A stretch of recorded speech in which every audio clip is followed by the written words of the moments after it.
Hello there, 25 years of fearless and independent journalism. Thank you for joining us from wherever you are. We are live from our studios in Kokomlemle on digital address GA0992539. Our top stories this hour. It's only a matter of when and not if coronavirus is recorded in every country. That's what is being said as Nigeria becomes the 51st country and the first in sub-Saharan Africa to record a confirmed case. What actions are being taken in and outside Nigeria to prevent further spread? We have some updates as the minority in parliament call for quarantine of President Akufo-Addo and his team who are currently in Norway, which has also recorded a confirmed case. Also coming up, microcredit institutions face deadline to reach 2 million minimum capital as their fate hang in the balance if they fail to reach the new Bank of Ghana directive. Are they ready? Is the question we want to discuss. And on to Bible and politics, an interesting choice for the Bible Society of Ghana as theme in an election year. This afternoon, they join us to look at the pros and cons of this delicate combination.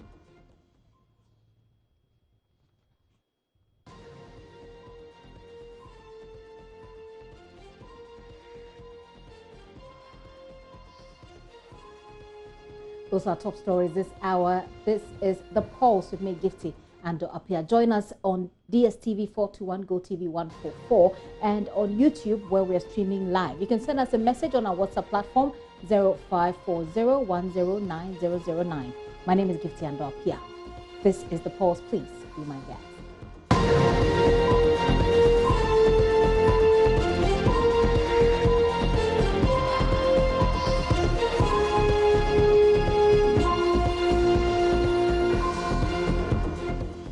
On to the details of those stories now. 2 women are to spend 6 months each in prison for sanitation breaches. They were put before court Thursday after the KMA, Love and Insure FM Sanitation Enforcement Task Force issued summons to them for operating in filthy environment. Rastus Asaridonko, who was in court, reports a third person was fined 1,200 Ghana cedis, while a bench warrant has been issued for the arrest of 5 others. 8 women found cooking in a filthy environment were summoned before the Asem District Court, but they failed to show up on the first day, compelling the court to issue bench warrants for their arrest. 3 of them were arrested and hauled to the court by the task force Thursday. Presiding Judge, Her Worship Ali Atta Said, convicted them on their own plea and fined them 100 penalty units, which amounts to 1,200 Ghana cedis. However, Akuya Frafra and Esther told the court they preferred the prison sentence because they cannot afford the fine. The judge slapped the 6-month jail term on them. Enoch Nkansa is the prosecutor. They admitted having caused the offense and that the court convicted them to a fine of 100 penalty units each. In default, they will go to prison for 6 months. Really, 2 of them were not able to pay their fines and have been dispatched to the central prisons right now. 1 other has been granted bail with 1 surety to pay the amount at the end on the 12th of March. Yes. Did they make an attempt to pay, or why did the judge proceed to the next level of imprisoning them? Yeah, they were not ready to pay the amount fined them, so they had to be sent to the prison. When they are ready to pay, they'll bring them back. Oh, okay. Yeah. I learned one of them, her utterances in court did not please the judge. Yeah, when she was brought to the dock, she was laughing and wasn't serious. Her demeanor was just something that was not pleasing the judge. See, so the judge said she should be warned. The judge warned her, but all the same, she kept laughing and all that sort of thing. So that the sentence was mentioned, and she's now panicking, and she has been sent to the prisons till she paid the fines. She will not be released. Reporting for JoyNews, Rastus Asaridonko, Kumasi. It's all about keeping your environment clean. Let me take you to Parliament where we can start the corona talk from there. Kumungu Member of Parliament Ras Mubarak is asking government what it is doing to ensure President Akufo-Addo is safe from the coronavirus following his European tour. He says the president has been in Norway where a case has been recorded as part of his tour as well. He quizzed the majority leader, Oseiche Mensah-Bonsu, whether the president will be quarantined upon his return. Joseph Opoku Gakpo joins us with more. Hello, Joseph. Joseph, if you do hear me, how did this emerge on the floor of Parliament? Were they having a bigger conversation on coronavirus? Not exactly. So what happened was the majority leader of Mensah-Bonsu delivered what we call the business statement, outlining the activities that the House would be engaged in and the issues that will be engaging their attention next week. And usually when he does that, then there are follow-up questions to that. And people who want to draw his attention to issues right on the floor can go ahead and do that. And so Ras Mubarak, who is the MP for Kumbungu, then got up and asked the Speaker about what is being done in order to ensure that members of Parliament and staff of Parliament who have been to travel out of the country and all are safe and they don't come back with any such possible diseases like the coronavirus. In the midst of asking the Speaker about that, then he threw the bit in that the President has also been out of the country and asked as to what the majority that would say about him being quarantined once he returns from the country. Well, there are some pictures of the president, and hopefully we'll be able to put some of that up of his trip in Norway. Did the majority leader give any indication of how soon the president will return to the country? He didn't, except to explain that as far as he's concerned, the request that Ras Mubarak was making was asking that he be quarantined. As Ras Mubarak made the point that the president has been out in Norway, he has recorded a case when it comes to the coronavirus situation, and then he said that he knows of examples of the president of Mongolia and other top leaders being quarantined after they reportedly contracted the disease, and it's what he wants to see with President Akufo-Addo. But the majority leader didn't give any indication of when the president will be back in the country, and for him, he took Ras Mubarak's request as a joke of a sort and said that he was taking it in jest, and he wants to believe that Ras Mubarak wasn't being serious about it, and went on to even make a joke about that if there is anyone who should be quarantined, it should be Ras Mubarak himself, who is the MP for Kumbungu, because he's seen him coughing on a number of occasions, and he's not too sure where the cough may have come from. But I've been engaging Ras Mubarak subsequently, and he makes the point that he wasn't joking about it, he was very serious about it, and he's surprised that the majority leader took it off for a joke, and it's probably because he doesn't understand the full severity of the outbreak out there as far as the disease is concerned.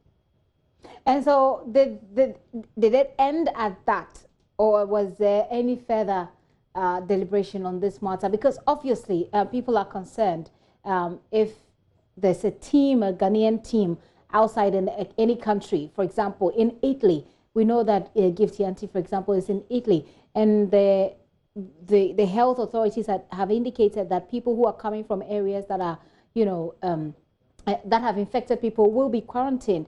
Did Parliament leave it at that, or did they go ahead to have a bigger conversation about Ghana's preparedness, for example, for this virus that is spreading really, really fast and taking people by surprise?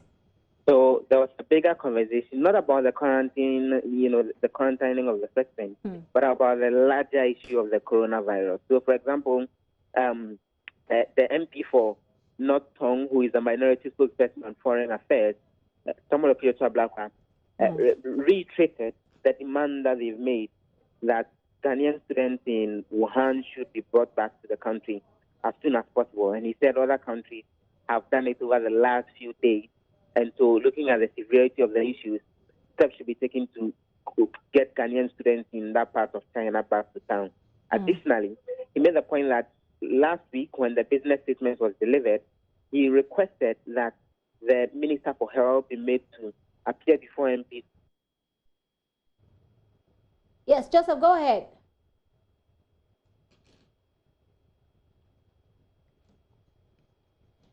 Right. Well, it looks like we've lost Joseph Opoku-Gakpo. We'll try and raise him back on the line so we get the rest of what he was saying. But we can listen to Ras Mubarak make the point about President Akufo-Addo's visit and his team's visit to Norway and the fact that that country has recorded a case, whether or not Parliament agrees or whether or not there are plans for the team to be quarantined when they return. Confirm whether upon arrival in the country from his European tour, His Excellency the President would be quarantined. Mr. Speaker, I said so because the President of Mongolia has the quarantine for the 14-day mandatory period. And Mr. Speaker, His Excellency the President has visited Norway, which has recorded a case of coronavirus. It will be very helpful to get an indication as to whether or not His Excellency will be quarantined when he arrives in the country.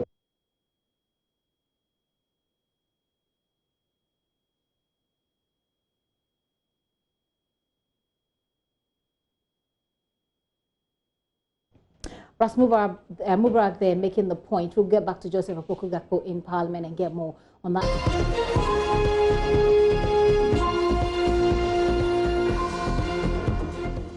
And ranking member of Defense and Interior Committee, James Algaga, is talking about the recent spate of school and domestic fires with bushfires. He says it is important for government to relook at the Dumya Home Fire Safety Certification Project, which was launched in 2016 to tackle the increasing rate of fires in the country. Speaking during a tour of the Dumja warehouse by members of the Defense and Interior Committee in Parliament, he stated that the committee will support calls by the Ghana National Fire Service for the project to be rolled out. The news that has just reached us, which indicates that Nigeria has recorded its first case of coronavirus, actually now puts us on our toes.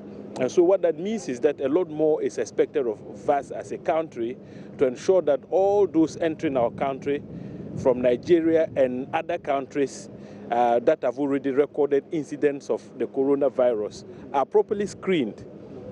And where it is detected or people are diagnosed of having contracted the virus, they are placed in facilities, health facilities, where they can be given treatment, appropriate treatment, to ensure that the virus does not spread.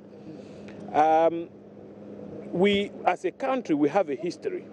When Sierra Leone, Liberia had the outbreak of Ebola, Ghana became a center for the response effort to contain the Ebola virus. So with that rich experience and history, I am sure that if government puts its act together, we should be able to prevent an outbreak of the disease in this country.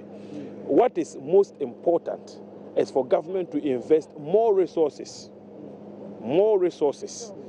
in the fight against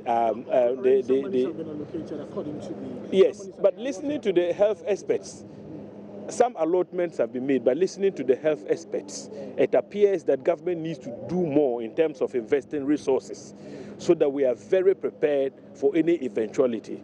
So it is an appeal I am making that government should invest more resources. Look, we don't lose much if we invest a lot and are able to prevent an outbreak. The moment we record an outbreak, we would even spend more. It is a challenge that we cannot proffer solutions immediately. But what I can ask, or if you like, appeal to government to do, is to deploy health personnel along the approved routes, at least as a starting point, so that the health personnel can work hand in hand with our immigration officers, whose traditional mandate is to police our borders, so that when you go through all the immigration procedures, you are also screened medically. James Algaga is the minority spokesperson on the Defense Committee in Parliament. We're still on the minority in Parliament because they're demanding immediate release of funds from the Finance Ministry to the National Health Insurance Authority to pay health service providers to avoid a potential collapse of the NHIS. The minority says the ministry in 2008 refused to release about 67% of the health insurance taxes collected from Ghanaians, resulting in the authorities' struggle to pay suppliers. Some healthcare providers earlier this week indicated electricity in their facilities have been disconnected because they cannot pay for the bills as a result of NHIS debt owed them.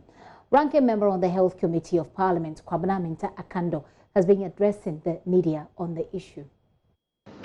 This is a major factor. This is also a factor to the collapsing national health insurance. Ladies and gentlemen, we are deeply concerned at the collapsing trend of the national health insurance scheme as a result of the delay in releases, coupled with a drastic decrease in the releases and the capping of the fund. Ladies and gentlemen, government has no excuse whatsoever to delay payment of such a long period, except to say that government is hoarding the money for reasons best known to them. This is because, and listen to my reason, this is because these monies are paid upfront as national health insurance levy by every customer in this country. The question is, where is the money? The Minister of Finance is hence to be blamed wholly for the collapse of the national health insurance scheme. Because this money, you and I, if we go to pay anything in the market, they deduct national health insurance levy.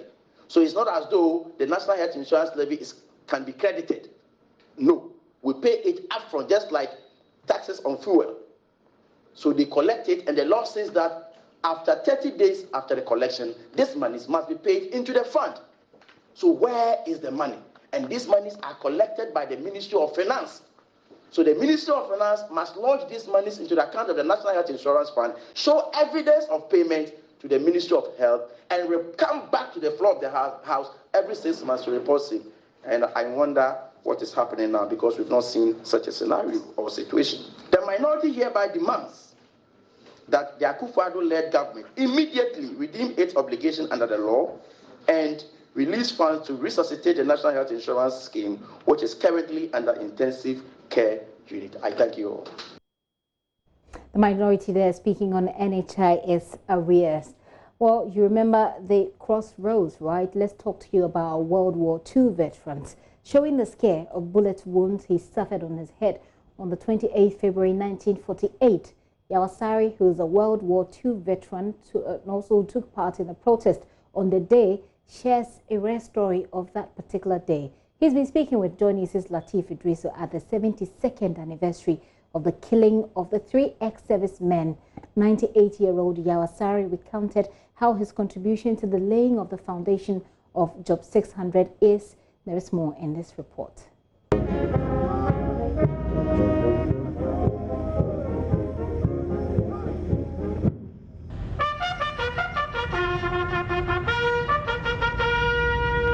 In its final days, the boycott of European goods, which was instigated by Ni Kwabena Boni, who was referred back in the day as Boycott Hene, and the subsequent protests and agitation that followed resulted in the killing of 3 ex-servicemen right here on the 28th February road.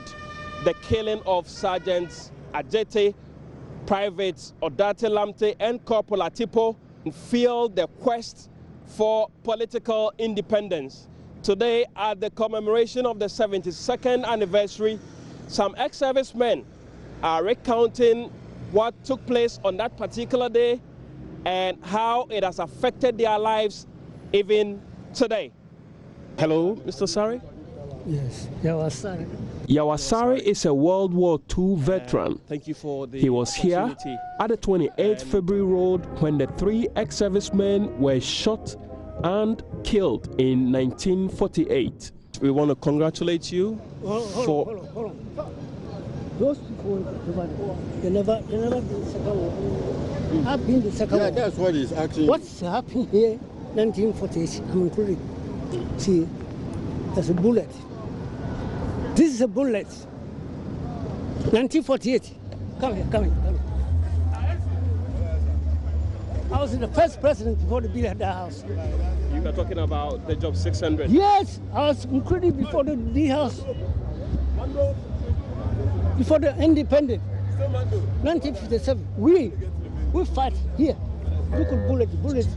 So clearly you have been in the trenches and you just pointed this scar to me. I just want to find out from you, marking the anniversary today, what does this scar remind you of on that particular day right here?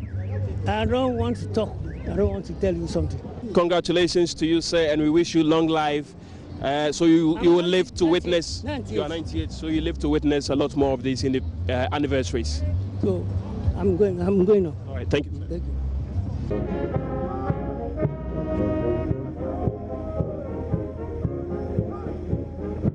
Actual fact, it wasn't nice at all, but it happens. So we take this in a lesson from it, that next time, if such a thing happens, those in charge or those authorities should think carefully before they act. How did that shape your perception about the army even before you moved in? Oh, it gave me a very, very, very high morale to be in the army. You mean the killing of the three gave you high morale? To join the army. The killing is very bad. It's not good at all. It's very, very bad. You shouldn't have not happened. But some say this sparked the struggle and the quest for independence. Yeah. So it was worth it. So it was working towards our independence. So in actual fact, those people who were there, we have to praise them and give thanks to God and their family. And those of us who are just joined to, we should learn something from them and keep our morale high and do whatever they tell us to do.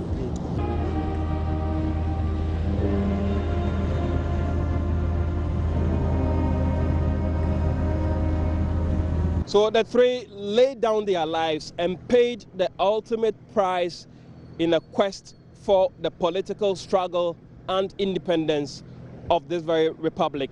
Today, let's ask ourselves, are we ready to lay down our lives and sacrifice to make Ghana a better place for the generation yet unborn? Latif Idris, Joy News, the 28th February Road, Osu. Welcome back once again. Many thanks for staying with us. Microfinance companies are, by close of today, required to meet a minimum capital of 2 million Ghana cedis, an amount many say they are unable to raise. We have a conversation about the situation of microcredit companies right here on the pause. But first, Nancy Emefa Dradosi has been to the NDL Microcredit Limited in Teshi and reports customers are terrified of a possible shutdown after management of the company said they are unable to pay the amount required. Take a look. I am at the NDL Microcredit Limited at Teshi First Junction. This is one out of the hundreds, possibly thousands of microfinance companies in Ghana. I don't invest here, but I take money from here. Unlike other financial institutions, microcredits like NDL only lend money to customers without receiving deposits. One by one, customers who are mostly taxi drivers walked in to either request for loans or repay their credits. Charles Ashia, the union chairman at the Teshi First Junction taxi branch of the GPRTU, has been taking credits from NDL for the past 9 years. He's here to repay his credits. I'm here to pay money on behalf of one of the members. Actually, I took the money for him. He needed the money for a rent, but if he should come here saying rent, because they are dealing with us on transport basis, they may not give. So I came here and explained it to them because the money he needed is a bit higher. So I came here and explained it to them. So I take it in my name and I'm paying for rent. Some have been coming for school fees, others for, like I told you, we may come there, we need engine. You give us the money. Sometimes we will not use it there for that engine. We will divert it to do whatever we needed. While he does this, there are others like Prosper Doche sitting in the queue. Mr. Doche is also a taxi driver at the La Scala market. He and his family heavily depend on soft loans from microcredit companies. Things are very hard, tough. He remembers one instance where he was in dire need of money for his business, which came in handy by the help of this microfinance. There is a time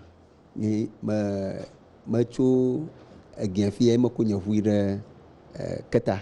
My car broke down at Ada on my way from Keta. I had to leave the vehicle there because I did not have money to buy a new engine. This microcredit company gave me money as soon as I requested, and I went back for my car.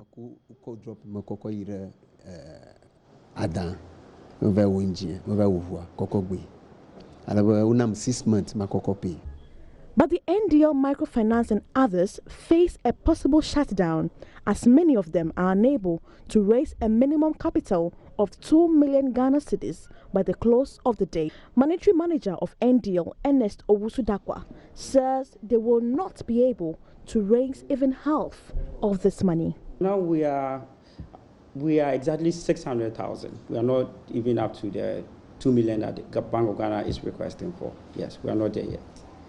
How is that? Well, you know, the market economy, raising 2 million is not something that comes easily. We are doing our best, but even imagine us now, we are 600. When are we going to even get to 1 million, to even get to 2 million? It's not easy, and it's a challenge. We tried our best, but we're still not meeting the target. Yeah.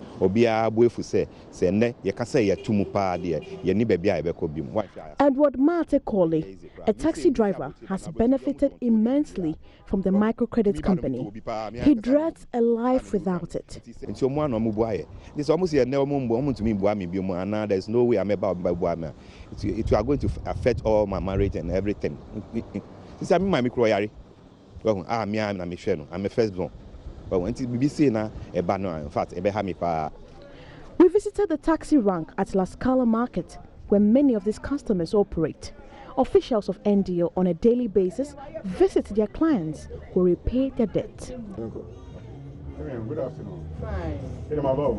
Hey, not that to say.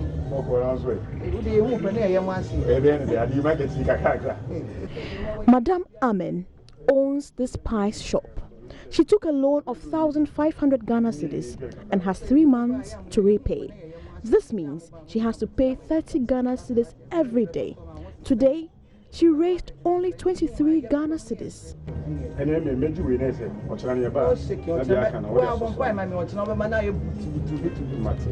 She is worried that she will not be able to continue her business if the company becomes defunct. It's not easy for us traders. My child is in school and I cannot pay her fees if it is closed down.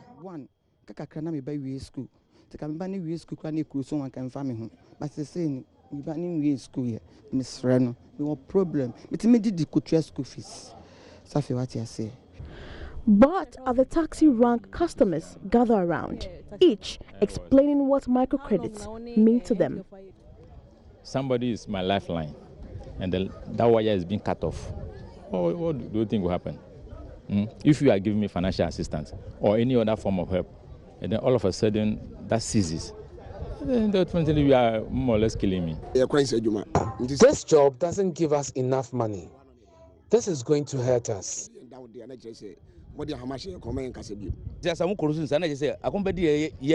won't be able to cater for the family if this happens. Unfortunately, the NDL is unable to raise 2 million Ghana cedis as directed by the Bank of Ghana. They have a plea. What we are telling the government is to find a way out of this and make sure they help us all, because we are not taking money. We are rather giving money. So if we are giving money, we're not taking somebody's money, then they should help us and make us even give more. You get to find a way to help us, not rather shut us down. Will the prayers of these customers and managers of microcredit institutions be answered? Well, it's just a matter of time. Nancy Emefa Jadosi filed that report. Now, as you know, there's several microfinance institutions that have gone down. There are several banks that have gone down. We'll try and understand the concepts, whether or not there's a difference. I have Ebenezer Quartey, who's Executive Secretary of Microcredit Association of Ghana, here in the studio. Mr. Quartey, you're welcome to the studio. Thank you. I also have here in the studio Wilberforce Sofoi. He's the board chairman of the Microcredit Association. They'll help us do that, have that conversation. Mr. Wilberforce, you're welcome as well. Thank you, Gifty. Okay, so you've seen the story, but first of all, help us understand. There's a difference between a microfinance institution and microcredit, am I right? Yes, you are right. Okay, help us. One is the subset of the other. Okay. So microfinance is the umbrella. Then under the umbrella, we have microcredit.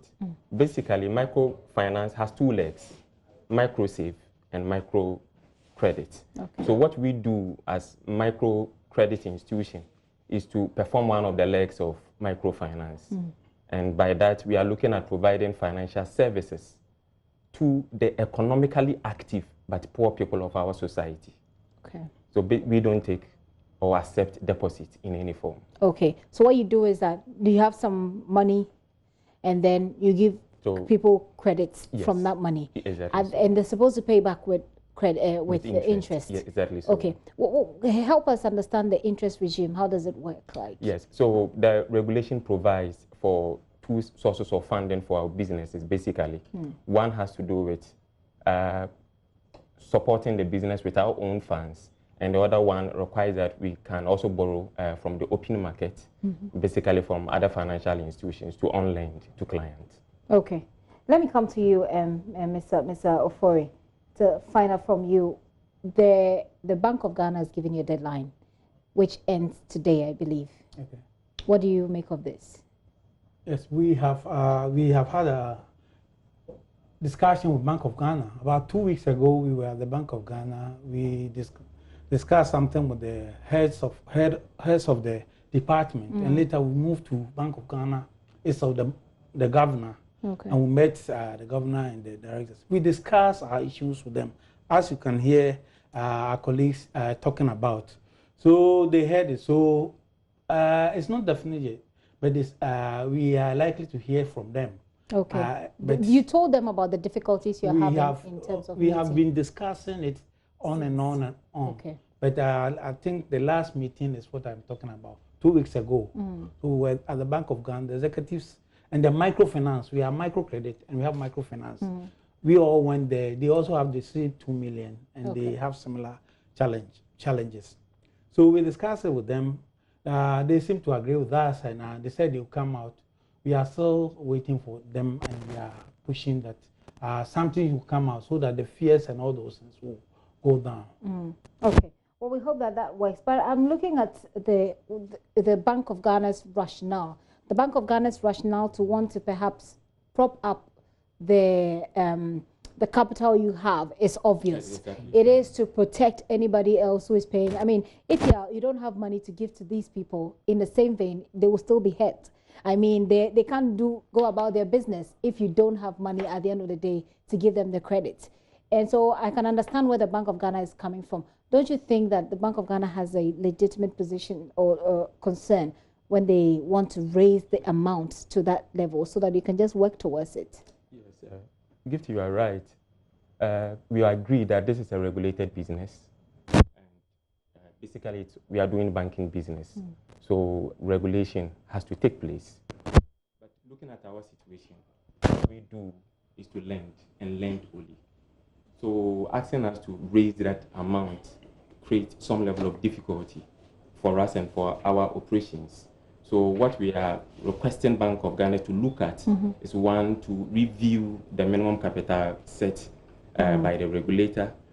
But it's a humble plea we are making to the regulator. They have listened, as my board chair rightly mentioned. We have engaged. You know, we are agent of Bank of Ghana. Okay. But the beauty about the relationship is that we are treated as partners.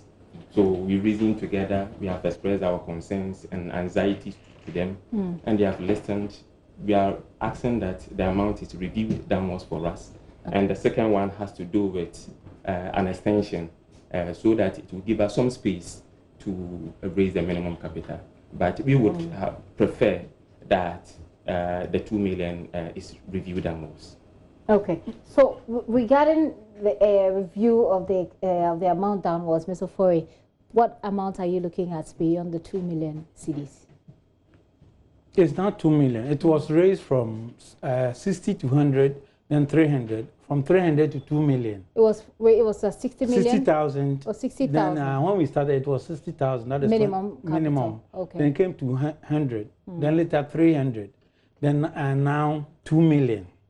So we are saying that consider somebody in a village Fortunately, we are spread over the country, all over the country. Every region we have our members there.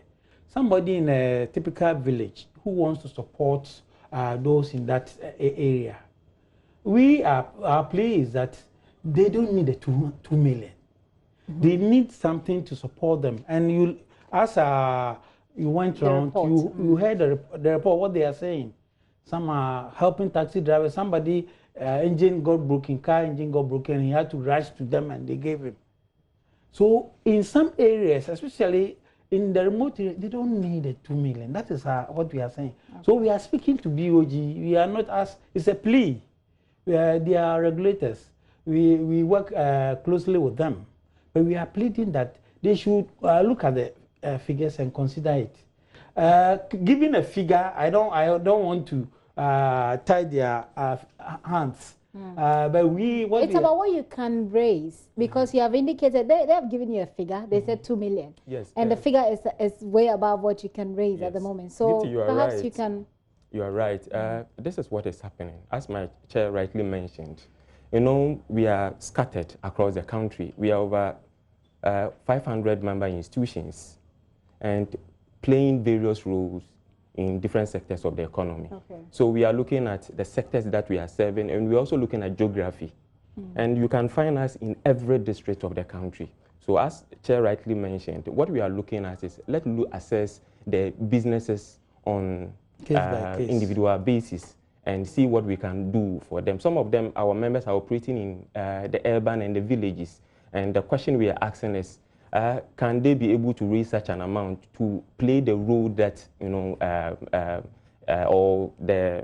to play the role that they are serving, or that sector of the economy that they are also serving? Look, in every sector of the economy, you will find out some of our members, you know, performing specific roles to also, you know, develop our country. So this is what we are saying. We have members who are serving in the agri sector, providing loans to farmers in the agri sector. We have members who are also providing some form of loans to even fishmongers. Okay. 500 cities, 1,000 cities, and all of that. So we ask ourselves, if members are being asked to raise such an amount, would they be able to do 2 million to serve this specific sectors of the economy? Do you have an idea what's going to happen if your engagements with Bank of Ghana does not yield your desired expectation? As in, have they given you an idea what they will do? Is there anything about closing down the companies? Yes, per the engagement we have had with them so far, we realized that microcredit is key to them, and it's very dear to their heart. Okay. So it's been very positive, it's been encouraging, and I think it has also been insightful for them, looking at what we do to understand what we do. So we are believing and trusting that we should hear a welcoming news from them sooner than later. Okay, so you're optimistic of some good news from the Bank of Ghana. Let's wrap up with this. They're asking you to raise 2 million. I heard the gentleman in the is it NGO credit say they have a thing about 60,000. I'm not quite sure. 600,000. 600,000 at this point. If they're asking for 2 million, if you put about 4 people together, you can raise well over 2 million cedis. Have you considered that option? Okay. Yes. A number of proposals have come up. Mergers and all of that, and also bringing other investors on board to show up the capital. That has been considered. Okay, and how is that going? We are still discussing, because there's this notion that it should be geographical mergers. That is, those in the same area should merge. Yeah. So if you are in a particular area and you don't have it, but it's taken in good faith. We are discussing with our members as to how they do. But what we are also saying is that apart from the 2 million, they should also consider case by case. Somebody in a remote area and doing everything, going by the Bank of Ghana rules and regulations. What can we do to maintain the person, even if the person hasn't gotten the 2 million? All right. All right. It sounds positive to me. I mean, I know that there are several. You look at this story, and it gives you a bigger, the bigger picture of how many people's lives are connected. I mean, I have a grandmother who sits in front of a little provision shop, and she doesn't really, I mean, need so much money. But she doesn't even, that's not really like, but for her, it's something that keeps her going every day. So that they don't, boredom doesn't kill them. We may not have the numbers. The number of credits. But looking at impact and coverage, we are all over the country. And this is what we are also doing to develop the economy of this country. Okay. We may not have the numbers or the figures, but let's look at impact and coverage. Somebody may need 500 cedis, 200 cedis, 1,000 cedis. And this is microcredit. I think the engagement has been very good and positive. We are hoping and praying that in the not too distant future, we will hear welcoming news. Okay, well, I hope that somebody from the Bank of Ghana is listening, or somebody from any of the oversight institutions are watching, and they'll be able to hear your plea out. And hopefully by next week, we should hear something. Thank you so much. And hopefully that will be positive. Okay. Thank you. Thank you, Gifty, for giving us the opportunity. You're welcome. We are so Thank grateful. you very much. Ebenezer Korte is Executive Secretary, Microcredit Association, and Weber Fosofori is the board chair of the association there. They're looking at a deadline that ends today. The Bank of Ghana wants them to raise a minimum capital of 2 million cedis. Well, we know what has happened to other institutions that were not able to reach the minimum capital. They've been closed down.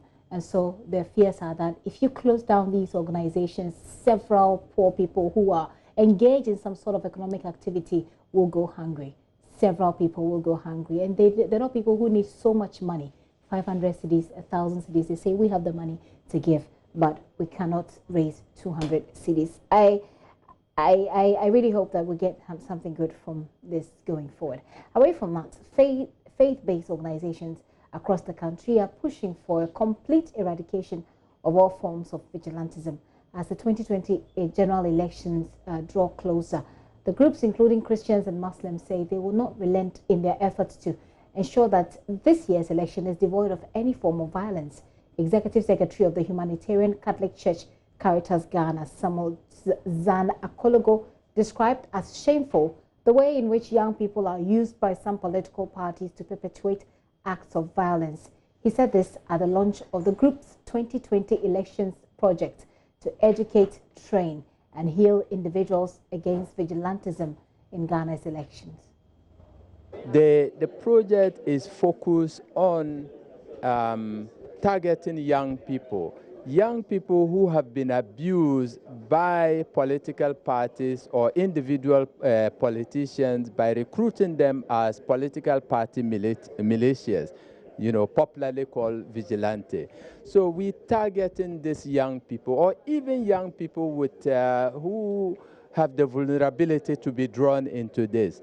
So we're targeting them for education, training, but healing those that are traumatized by all of this, healing the individuals, the communities, and society. So that's the abbreviation ethics against vigilantism.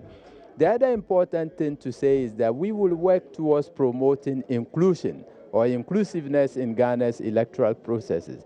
We want to be able to create an environment where people who do not, who do not feel safe in a turbulent environment, will be guaranteed the assurance to go out and participate in the electoral processes. So we are targeting women, we're targeting persons with disability, we're targeting other vulnerable adults.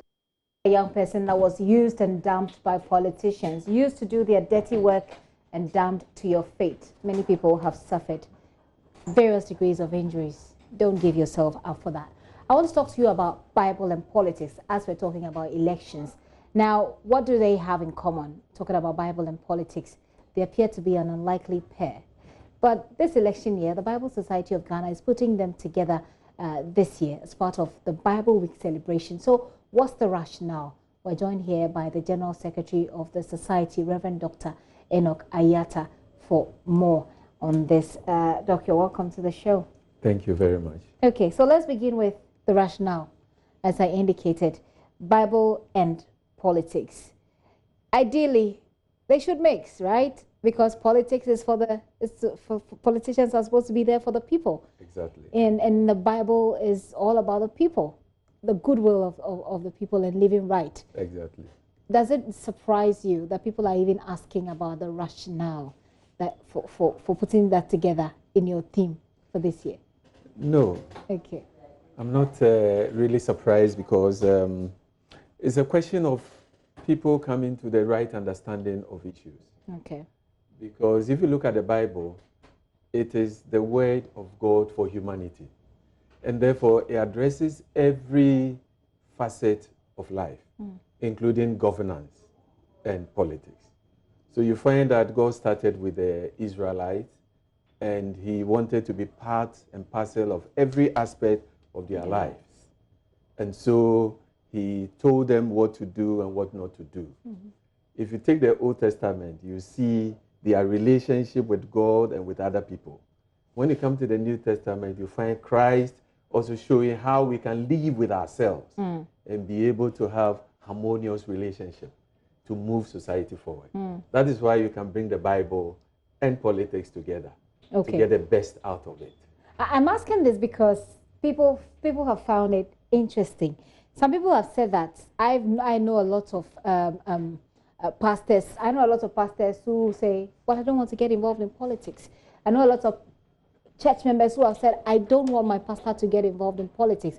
And so it looks as if we have come to a point where politicians or politics has been crafted in a way that people see it as evil somehow.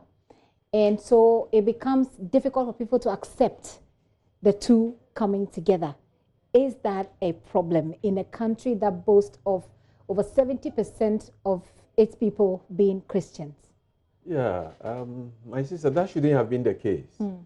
Because if you come to that understanding that politics is about the interaction of people, it's about decision making, it's about harnessing the resources of society for the common good of all. If that is it. Is that what it is? That is what it should be. In your opinion of That what we is have it. here in Ghana, is that what it is? That is what it's supposed to be. But it is not. But you know that there are people who always want to work around the fringes. And that is why we have brought this topic, so that we all come to the table and realize that politics is about development. And development involves the people. So where there are people who say that we are not going to be involved, then we are shirking our responsibilities. Because in fact, as a Christian, you must know what God says, and you must live by the tenets of the Word of God, and you must apply the principles to your life. And therefore, whichever group you belong to, you'd ensure that there's sanity and there's proper relationship with the other group of people. Well, I'll throw that to my my viewers and hear what they have to say. What are your thoughts about this? Send us your comments on 0540109009. Why do you think that it's become such an unlikely pair, politics and the Bible, when in fact the two are supposed to work together for better societies? So the Bible Society says they're putting these two together because they want people to come to the realization of how really intertwined these two are. What do you think about this? The number again is 0540109009. That's the number on your screen there. Tell us what your thoughts are, and when they come, if they come within the time that we're having this conversation, still we'll read them for the rest of the world. So help us understand exactly what are you going to do as part of your plans. People have said that politicians are in our churches. The same politicians who, for example, are looting the things that belong to needy people, politicians who are stealing money that is supposed to be used to develop people, and people are dying because politicians have stolen money and there's so much corruption. They say they are in our churches.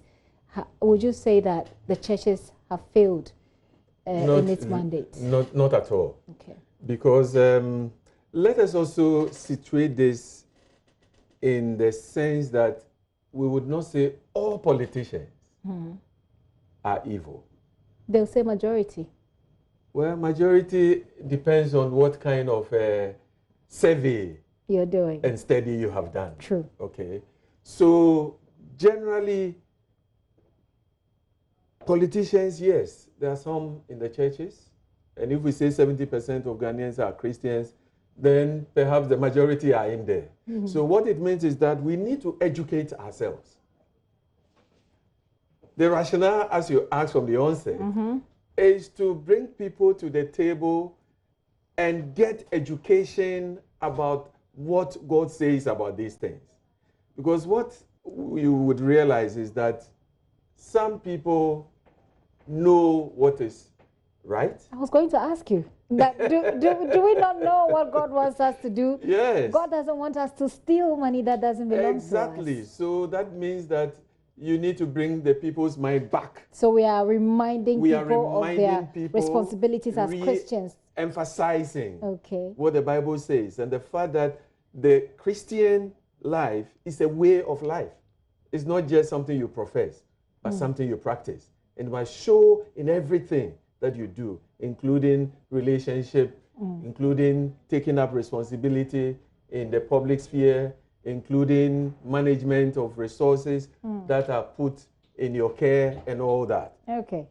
Okay. I will read some of the messages as and when I have them. But then there's this sense of disillusion sometimes when you talk to people. As far as Christianity or spirituality in general is concerned, people feel that they expect this, they feel that their expectations are not met. So people that are expected to understand the Bible, they say there's corruption in the church is even worse, they say. How is the Bible Society of Ghana with this topic in this election year trying to get this message out there, the message of reminding and re-emphasizing? What is the modus operandi? How do you intend to do this? Yes, the plan is for us after launching the Bible Week and then the topic and having a public lecture at the Ebenezer Presby Hall, we are going to continue across the length and breadth of the whole country so that in the various regions we'll have the groupings of stakeholders in our politics, bring them together. And so then who are the specific stakeholders we're looking at? You are looking at the politicians themselves. Okay, so you're bringing political party representatives? Politicians in general. Okay. Because the idea is not about trying to argue the issues out. It's rather about educating ourselves as to how we can ensure that we do the proper thing and that there is a serene environment, there is violence-free environment, understanding that it's about the exchange of ideas and it's about development. Okay. So there are times that you may have an idea that I do not have, but if I combine it with mine, it will be to the common good of Ghanaians. And all these things must come to the fore for all of us to apply. Okay. My final question to you will be what you expect to see at the end of the day. What do you expect to achieve with this engagement? And I'd like for you to state it for us. Specifically, what are these? But I'll have you think about it. I'll read for you some of the messages I've had. This one doesn't add a name. It says Ghanaian politicians are hypocrites, and he just leaves it at that. Okay. This one says it's better. Says it's better now for we Christians to enter into politics to sensitize the system with God's mind. Captain Parker from Kojo Krom. Doc, do you agree with this? Should Christians be more active in politics? Would they not get corrupted along the way? Would they not conform to the ways that we know? Not at all. We are rather expecting them to be the salt and the salt of the earth. So salt of Ghana in this matter, and then also to be the light to the people around them. Okay. Well, this one says, yes, that is how it should go. Some of us, the youth, are ready to infest our politics with the Bible to see a better life for Mother Ghana. You want to infest politics with the Bible. Very interesting comments there. This one, okay, you just deleted the message. It says Christians can be involved in politics but not partisan politics. But how does that even work? Yes. For instance, you asked a question earlier, but I guess you couldn't allow me to speak on that. Which was the church and pastors are not expected in their pulpits to be partisan. You as an individual may decide where you want to lean towards. But when you stand before the people, remember that you have all shades of opinion there. So at that point, you are required to be neutral, but you are required to teach them as to what the expectations are, what we should require of the politicians by way of accountability and things like that. And so then they make informed decisions themselves. Is this neutrality realistic? It is very realistic. Is it? It is. Because some people have actually said that you can point to particular pastors in Ghana and you know where they are aligned. Well, you know, even you journalists, there are times that you are put in certain, straight jacket that you do not belong to. It's just that sometimes when you want to be very frank and you want to tell the thing as it is. As the Bible says you should. Exactly. Depending on who is where, you are put in a certain kind of bracket. Does that bother you as a Bible Society of Ghana? Of course, it's part of the education thing that we are talking about, that people should be free to speak their opinion and people should be ready to make informed decisions without necessarily thinking that the other person is an enemy. Okay. Some more messages here. It says the Bible says thou shalt not lie, but politics lies dominate among politicians. Okay, I'm trying to understand what you're saying exactly. This one says Christianity by itself is politics, but what most Christians and priests do not want to involve themselves in partisan politics. Vincent Asiedu appear from Fiapre in Sunyai.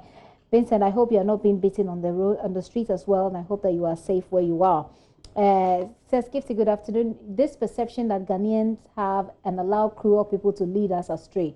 Being a Christian or Muslim does not mean they hear the word of God. Let's see our pastors, malams and chiefs in politics, and you will see changes in our society. Caesar from Yendi. So Caesar is saying that pastors should actually get into the thick of affairs as far as partisan politics is concerned. He believes that I think he's talking about they being active, not necessarily partisan. Well, that's no. He indicates that he says that it's our mentality that's keeping people away from politics. But if we should put, he's even including malams and imams and saying that when these people get into politics, there will be change. You agree? You see, politics in itself is a calling.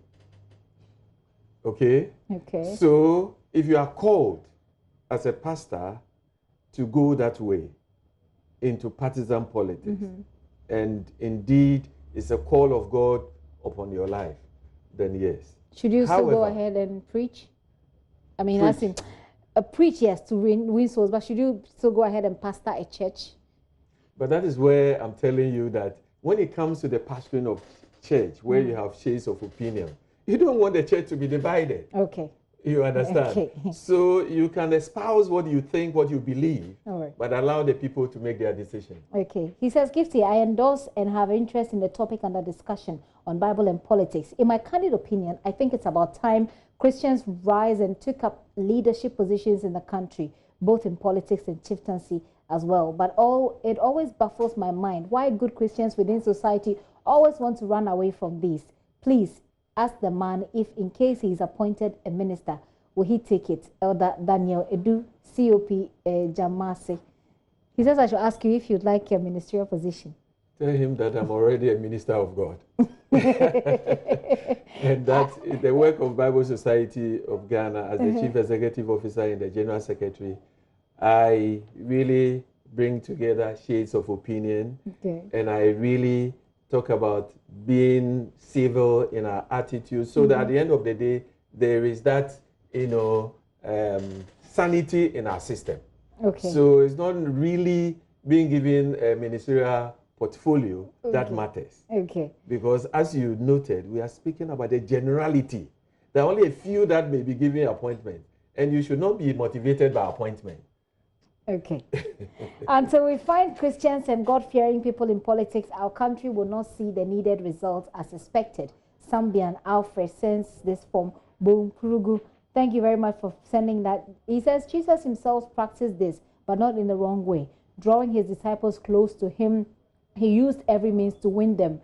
He always relies on the knowledge and wisdom of God, and things work well for him. Fellow Christians, are to be salt of the earth and also light, which will brighten all dark areas. I have exactly. I have a friend who is he's a Christian. He's a very spiritual person, and he tells me he wants to be a politician someday, but everybody around him is objecting to it because it's said that if you enter into that arena as a politician, one, you will have to lie. That's what they say. They say if you don't lie, you will not be voted for anyway.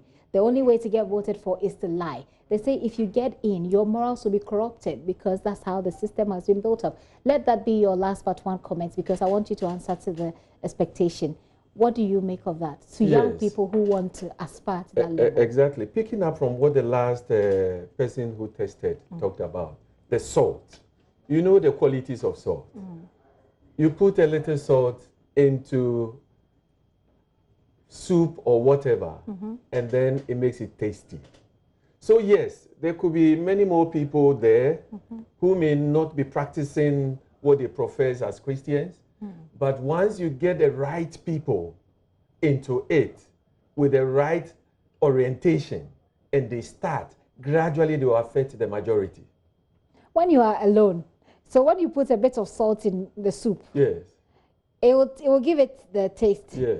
But when you add more water to the soup, it will neutralize the taste of the salt. So that is why the education comes in and multiplying your kind.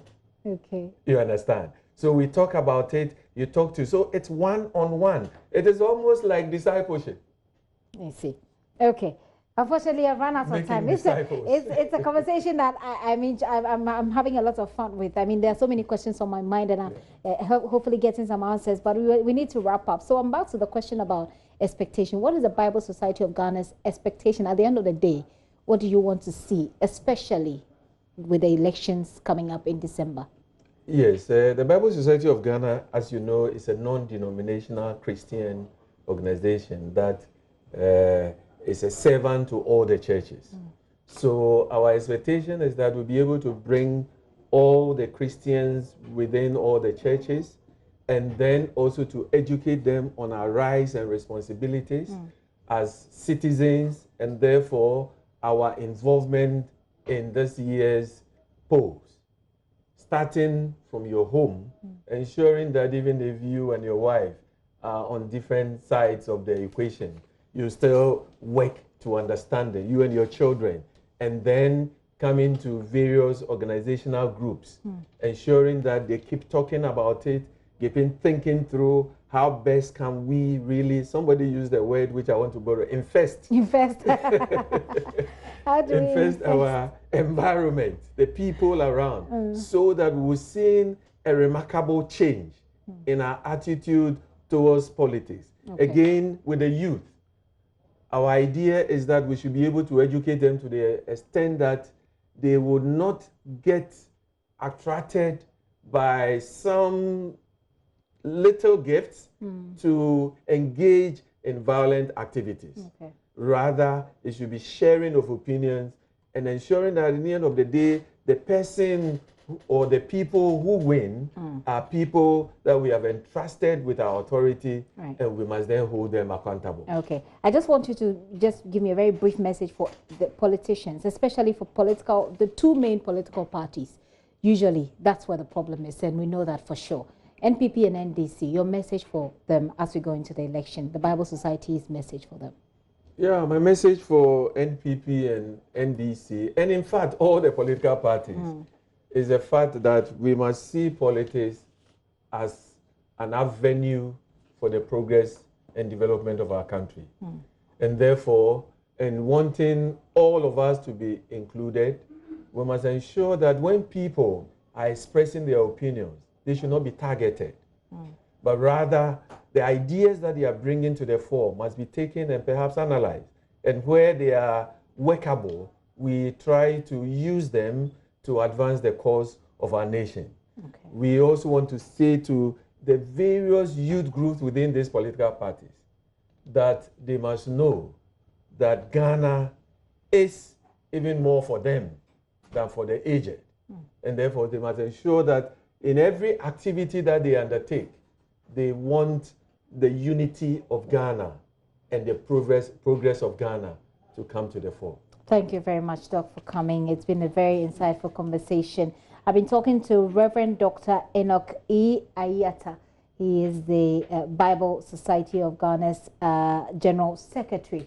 We've been talking about Bible and politics, and some of you sent in your messages. I've tried to read as many as I can in this circumstance, just maybe a few, 2 or 3, so that I can call it a wrap. It says, Christianity cannot merge with politics because the principles of Christianity do not match with the ideals of politics. That's not true. Yakubu said that from Sunyai.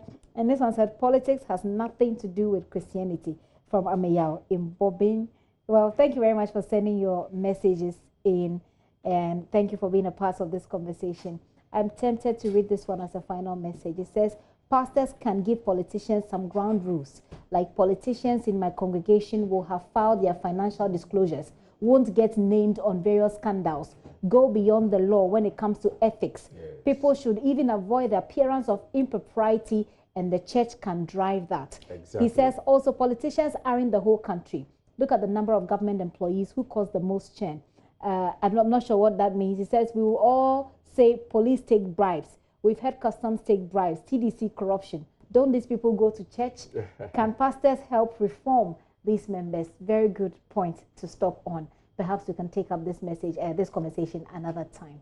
Thank you for sending in. Thank you very much, Doc, for coming. Thank you, Stu. Well, away from that, Executive Director of Star Ghana Foundation, Ibrahim Tanko Amidu, is calling on the Electoral Commission, political parties, civil society organizations, and all stakeholders to ensure that the upcoming general election is peaceful, indicating a new voters register might not necessarily guarantee a peaceful and credible elections. He called on stakeholders to also pay attention to issues of corruption and human rights. He made this known when he addressed the media on the sidelines of the Foundation's annual general meeting here in Accra.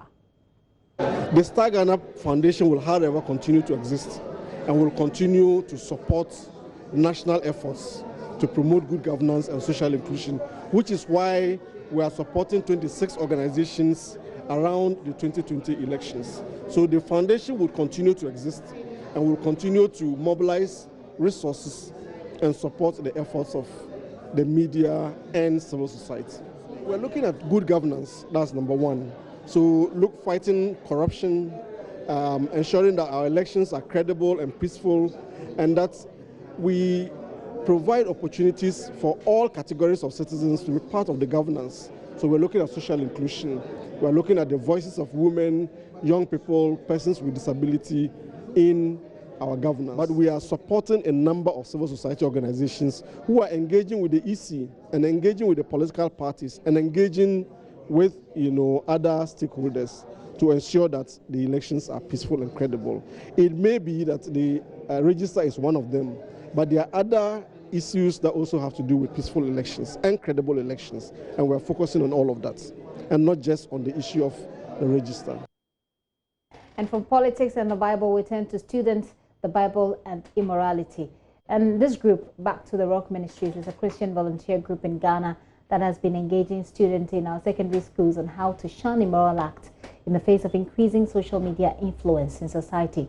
I have here in the studio Captain Michael Foley. He's a leader of the Back to the Rock Ministries to talk about the projects they've been running and how it's going for them. Thank you very much for coming, Captain.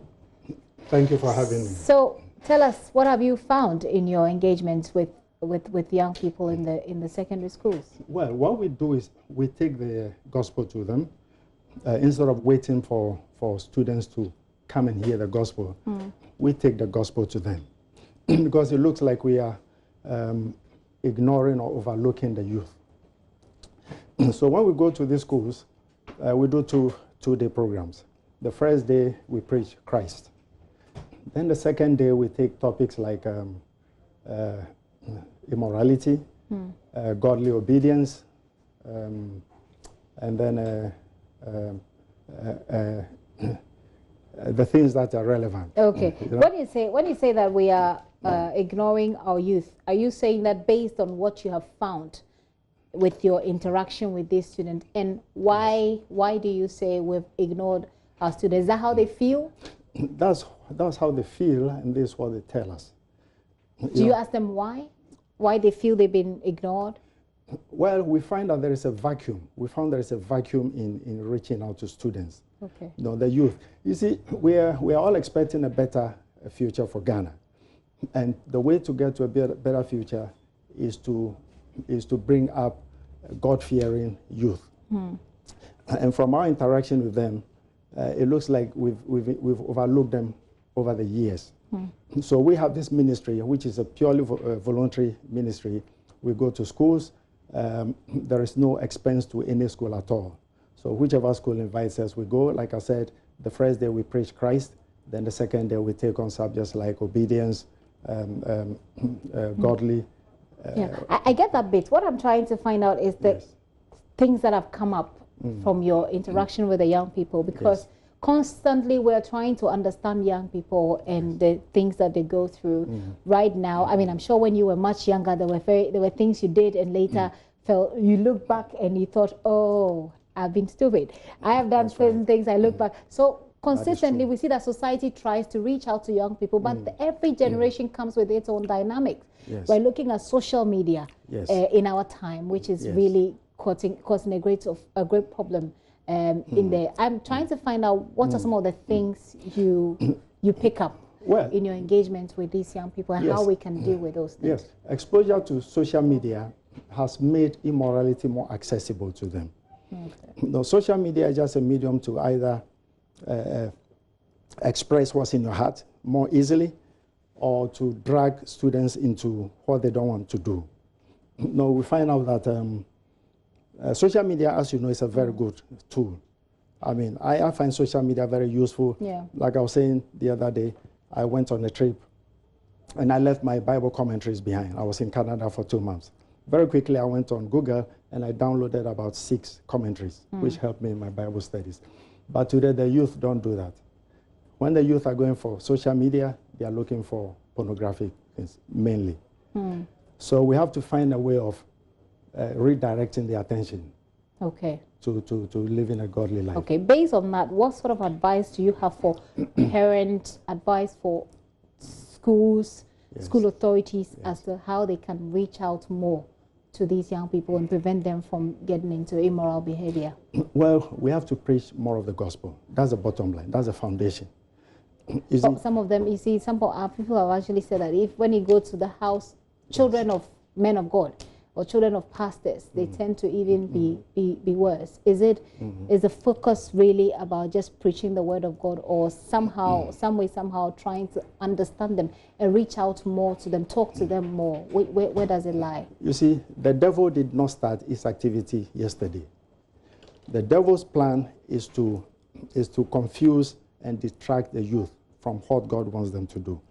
What we're having now is there's a wider, there's a more accessible means of this reaching them. And the gospel is not just salvation. You see, this is what, now we preach the gospel, and generally now we are more interested in prosperity than the true religion. You see, so when we teach them that sexual immorality has many, many dangerous aspects. First of all, you are abusing your own body. It will detract you from the destiny that the Lord has laid down for you. It pollutes the land. You see, today, even when adults are into sexual immorality, people say, oh, that's his private life. Isn't it their private life? It is not their private life. Because the Bible makes it clear that sexual immorality pollutes the land. Sexual immorality distracts from the vision that the Lord has set for anybody, everybody, adults, youth included. So this, and we don't use children's language when we are talking to them. We don't use children's language because they are already exposed to mature things, you know. So that's what we do. Let me take your final words. Your interaction with the young people, the advice that you've given, which I believe has been taken, well taken. What's the one thing you want people to remember from this interview we've just had? That sexual immorality destroys anybody and everybody. It is the devil's ancient way of derailing our destiny. Adults, children included. Our emphasis is on the youth now because they are the solution to the mess we are in. Okay. So we want, look, Joseph, in the Bible, the devil tried to derail the destiny of not only Joseph, but generations, including we Christians. That is why the devil sent Mrs. Potiphar to attempt to get Joseph to sleep with her. It would have messed up God's plan for some time. But Joseph, because he had a dream and his heart was with God, he overcame that temptation. Okay. Diana, okay, the Bible says Diana went to visit her friends and somebody saw her and raped her. Because the devil knew that a savior was going to be born out of a woman. The savior was looking down, the devil was looking down to derail that. That is why Diana was waylaid. So we have to know that sexual immorality, the Bible says, flee sexual immorality. All right. So this is what we are trying to teach. Okay, Bible says flee, didn't say stay, try to deal with it. It says flee, run. Don't stand to pray. Don't stand to pray. Don't stand to say, blah, me pesa. Run. It says don't stand to pray. Don't stand to say, bra, sister, me pesa. It says flee, run, take to your heels. Right. Thank you very much for coming and sharing that thought with us. Captain Michael Yafoli, back to the Rock Ministries. He's a leader. They're concerned about the level of morality among young people in Ghana. They're hoping to reach out to people in schools with the message of morality, keeping high moral standards. Let me tell you about who else is talking morality. Acting Executive Secretary of the National Council for Curriculum and Assessment, Dr. Prince Hamid Ama, has been justifying the inclusion of religious and moral education in a new curriculum plan for JHS 1 to SHS 1 students in the country. The new Common Core program, CCP, is set to roll out in September this year. The acting NACA secretary disclosed that will, among other things, shape the attitudes and values of youth in the country. The Common Core curriculum has introduction of religious and moral education. Part of our problem in this country, whether it's leadership, whether in business, whether in school system, is on moral values. Even in the other countries that we think that we are on the higher moral temperature, they have certain values, moral values that they don't do. For example, when you sit in a bus in the UK, in any part of the UK, or any part of Europe, you get down, you say, thank you, driver, thank you. If you are 20, all of them will thank the driver. Here, in fact, if you are not careful, they will insult the driver in the meeting. When you sit in the bus and they see a pregnant woman or see an elderly person coming, they get up. Even there, here now, our young people today is a challenge. So these are, for these reasons and other issues in terms of seeing ourselves as people of common destiny but different religious background, introduce religious tolerance and the rest, because now so many things are happening where people are beginning to fight among themselves and the rest. And so religious and moral education will be taught from lower secondary school, JHS 1, throughout to SHS 1 as a compulsory course subject. Then also we have the physical and health education. We used to have physical education. DHS, not exam now. If we're going to continue physical, not only physical education, but also the health side of it. It is not enough to do or learn about physical education, but also it is important to know about the health issues around us. And so physical and health education has been introduced from JHS 1 up to SHS 1. When you have, in some contexts, they call it well-being. When you have healthy students, they will have a sound mind to study. And then we have also introduced guidance and counseling as part of building emotional strength and growth of our people. Sometimes there are some decisions that they need to take, and they are not able to do that because some of our teachers are a bit judgmental. They feel scared going before them. So we've developed the curriculum in a way that will enable these children to have access to guidance and counseling. The other thing which is also very important is that we are saying that the children should do more of project work. The Deputy Minister in charge of General Education, Dr. Yawosei Duchum, was hopeful the new program will promote global standards in Ghana's learning sector. He praised the inclusion of critical thinking skills as a truly laudable effort. I'll tell you this, the content that they are emphasizing is going to allow them to be prepared for the 21st century. For example, computing is being done.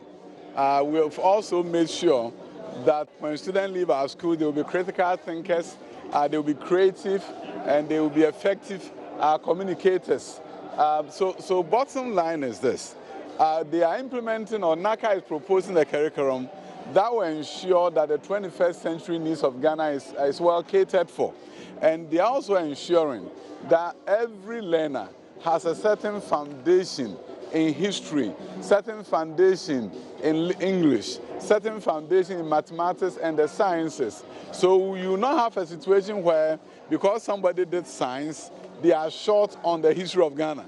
So basically you can have a medical doctor, an engineer, who has not been educated well in terms of the history of Ghana, for example. All these are being changed. That's why they are talking about a common core. The common means irrespective of the pathway that you're going to select, whether you are doing home economics, whether you are doing general arts, whether you are doing visual arts, there's something that all of us should know. Now, when all of us have that foundation, what it then means is that it will be easier for people to adapt and change into other professions, because you have a foundation in the arts, you have foundation in the sciences at a higher level. You know, hitherto in this country, if you do visual arts, you will never be able to become engineer, because they will tell you don't have enough foundation in the sciences, right? If you do general arts, you dare not dream of becoming a medical doctor, right? Because rightly so, they say you don't have the foundation in the sciences that you need to have. This curriculum is saying that let us give everybody a certain higher level standard in mathematics and in English and in history, irrespective of the elective that they are going to do. Dr. Oseyao Edichum there.